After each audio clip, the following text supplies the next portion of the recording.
cocaine. Can you hum or sing a tune from a recent film or series you just saw? Could be anything you saw recently. Now, do the same, but from the oldies. Star Wars, Indiana Jones, James Bond. It's much easier, right? Is there no good film music anymore? Of course, that's not true. Don't let me leave, Merv! But first we have to quickly look at history of movie soundtracks. We can sort of generalize the first era of film music as influenced by romantic composers, mostly Jewish, like Bernstein, Hermann, Berlin, who were Europeans or their families were European refugees to America. These scores were mainly symphonic, with strong tunes like Hermann's whistle from Twisted Nerve. I know it from Tarantino's Kill Bill. Or, one of the most famous pieces of music from Psycho.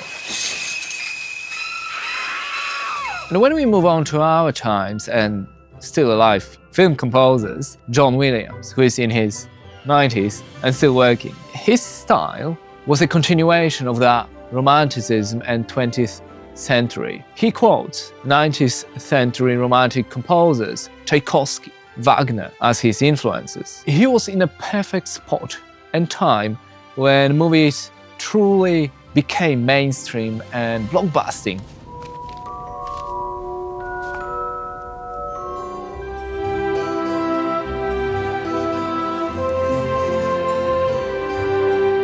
But as much as we love them, that style of composition is also in the past. Future's now, old man. When asked about John Williams' successor, most think of Hans Zimmer. Some say that his movies aren't as melodic or orchestral. You don't have to look far. Pirates of the Caribbean is definitely memorable.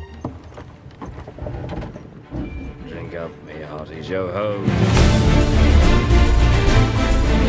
With time, the style changed. His style changed. The problem is they like the concept, and then I have to actually go and do it. He was and still is a pioneer of the epic sound, a hybrid sound.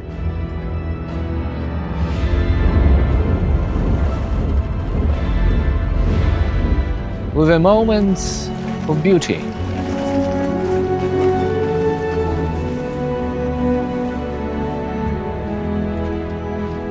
For Dune, he moved away as far as possible from orchestral Star Wars films and composing style, saying that aliens don't have orchestras.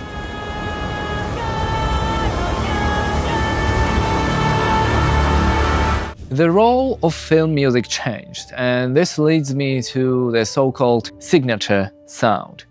Movies like Dune and Interstellar are perfect examples of it. Rather than looking for big John Williams-style orchestral themes, directors, producers, they want a sound that will make the film or TV show unique and memorable. Creed, Tenet, scored by Ludwig Göransson, who also did Oppenheimer. He used sounds recorded from a Philadelphia boxing gym.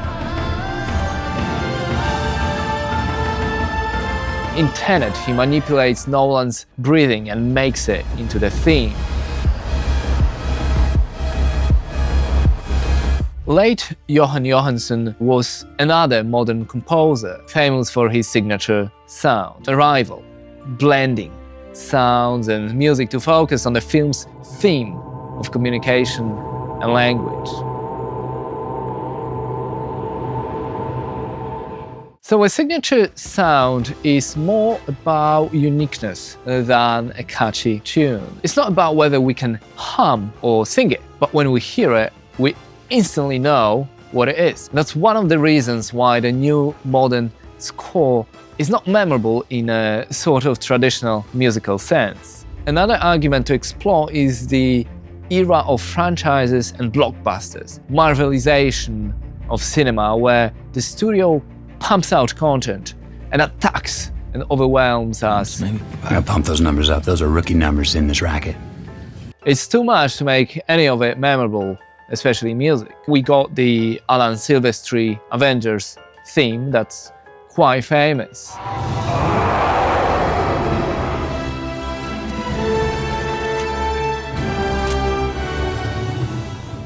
But if we try to think about individual heroes' tunes like Captain America,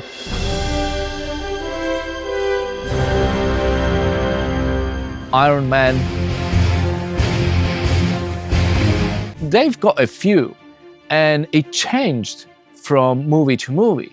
Because there's so many crossovers, I guess it'd be quite difficult to have like all these individual themes playing together when the heroes assemble. It is the nature of the franchise. We're stuck with a safe, generic music every time.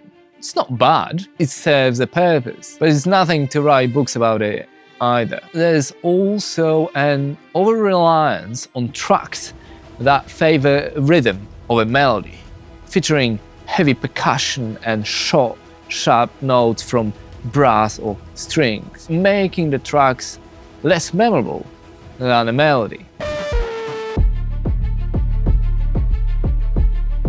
Part of the blame might lie with temporary scores or temp tracks. Directors use these placeholders in early edits before the final soundtrack is composed. The issue is that sometimes these temporary tracks become too influential and the final score sounds uninspired and derivative. There have been many modern shows and movies with memorable scores.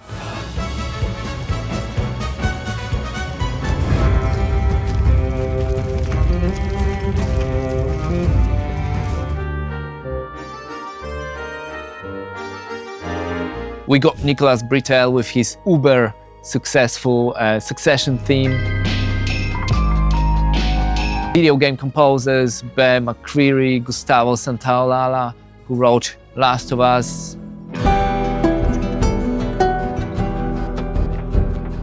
There are just a few examples, so it's not all bad. Nostalgia is a powerful thing, but music, like everything else, should grow and explore new possibilities. I may not be able to hum or sing a tune from Oppenheimer or Dune, but it doesn't mean that the soundtrack didn't leave an impact.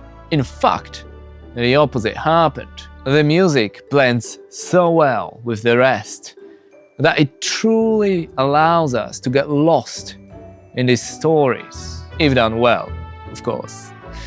Thanks for watching, like and subscribe.